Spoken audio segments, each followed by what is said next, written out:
श्रवण कौशल। फिर आया मौसम हरे छाते रोपने का।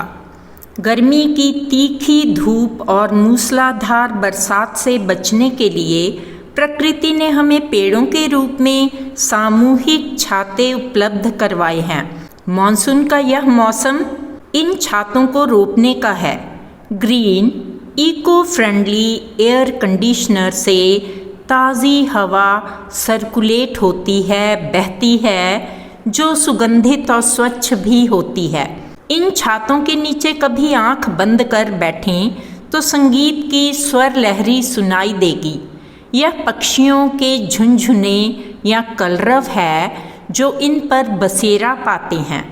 बारिश और धूप से बचने के लिए हम अक्सर छाते का उपयोग करते हैं। अलग अलग तरह के छोटे बड़े फोल्डिंग, तो कभी पुराने ज़माने के मुड़े हुए हैंडल वाले। परंतु जिनके पास अपने स्वयं के छाते नहीं होते, वे तो सड़कों के किनारे लगे बड़े बड़े प्राकृतिक छातों के नीचे खड़े होकर ही तेज़ धूप और पानी से बचने की कोशिश करते हैं।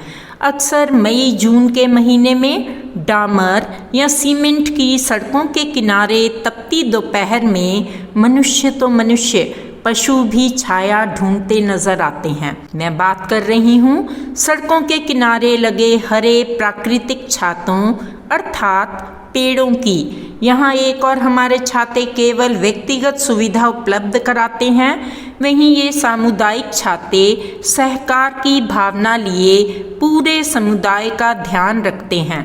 इनकी इसी खास उपयोगिता को ध्यान में रखकर पहले भी लंबी लंबी सड़कों के किनारे मीलों तक घने छायादार पेड़ लगवाए जाते रहे हैं। याद कीजिए, शेर शाह सूरी द्वारा बनवाई गई 2500 मील लंबी ग्रैंड ट्रंक रोड, जिसके दोनों किनारों पर अनेक छायादार वृक्ष लगवाए गए थे। कहते हैं सम्राट अशोक ने भी अपने शासनकाल में आम और इमली के छायादार वृक्ष लगाए थे। सड़कों के किनारे लगे ये छाते दिनों दिन बढ़ते भी हैं और सांस भी लेते हैं और हमेशा खुले रहते हैं। छातों की इस बिरादरी में कुछ छाते बिल्कुल हरे हैं, तो कुछ प्रिंटेड, तो कुछ फैशनेबल भी। कुछ छाते हमेशा हरे भरे रहते हैं, जैसे पीपल, नीम, बरगद, गूलर आदि। तो कुछ अपना रंग बदलते हैं फैशनेबल छातों की तरह। इनके छातों के कपड़े लाल, पीले, छींटदार होते हैं, जैसे गुलमोहर, अमलतास और शिरीष। इन छातों की छोटी बड़ी शाखाएं ताड़ियों का काम करती हैं, जिन पर पत्तियों का कपड़ा चढ़ा होता है। कुछ छातों में कपड़ा काफ़ी मोटा होता है, जैसे बरगद, पाकड़ और गूलर। तो कुछ छातों में पीपल की तरह पतला और नीम की तरह झिरझिरा होता है, जिसमें से धूप छन छन कर आती है। पर भर गर्मी में नीम का यह झीना कपड़ा भी काफ़ी सुकून देता है। ये हरे छाते सिर्फ अपने आसपास की हवा को ही ठंडा नहीं करते, इनकी छाया के चलते धूप की चमक और गर्मी भी धरातल पर नहीं पहुंच पाती। इस तरह वृक्षों के कारण आसपास के भवन व सड़क आदि खुले स्थानों की तुलना इस क्षेत्र में काम करने वाले वैज्ञानिक अकबरी का मानना है कि वृक्षों का घनत्व बढ़ा देने से आसपास के तापमान का 3.3 से लेकर 5 डिग्री तक कम किया जा सकता है। वृक्ष हमें तेज़ गर्मी से राहत पहुंचाते हैं। वे सीधे नीचे आने वाली धूप को रोक देते हैं। कुछ प्रकाश को पत्तियां परावर्तित कर देती हैं।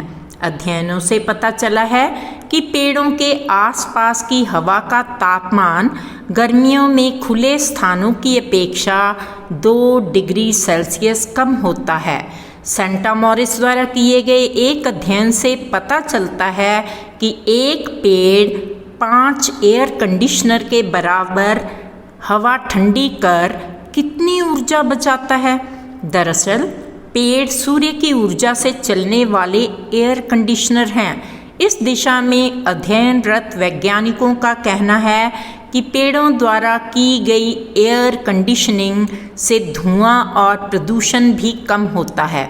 इन छातों पर कभी कभी रसीले फल भी लगते हैं, जिनमें से कुछ 12मासी हैं। मत्स्य पुराण में एक बहुत ही सार गर्भित श्लोक है, जिसका अर्थ है 10 कुओं के बराबर एक बावड़ी, 10 बावड़ियों के बराबर एक तालाब, 10 तालाबों के बराबर एक पुत्र और 10 पुत्रों के बराबर एक वृक्ष होता है। अर्थात वृक्षों की महिमा सर्वोपरि है। इसलिए इस बारिश के मौसम में सड़कों के किनारे तथा ट्रैफिक सिग्नलों के आसपास अधिक से अधिक वृक्ष लगाइए, ताकि आपको धूप से बचने के लिए इधर उधर भटकना ना पड़े। मंदिरों में बटे अब यही प्रसाद, एक पौधा और थोड़ी सी खाद। हर मस्जिद में यही अजान, दरख्त लगाए हर इंसान। अब गूंजे गुरुद्वारों में वाणी, दे हर बंदा पौधों को पानी। सभी चर्च दें अब ये शिक्षा, वृक्षारोपण यीशु की इच्छा। नित हो रही हैं सांसें कम, आओ पेड़ लगाएं हम। अब छात्र इन प्रश्नों का उत्तर लिखेंगे।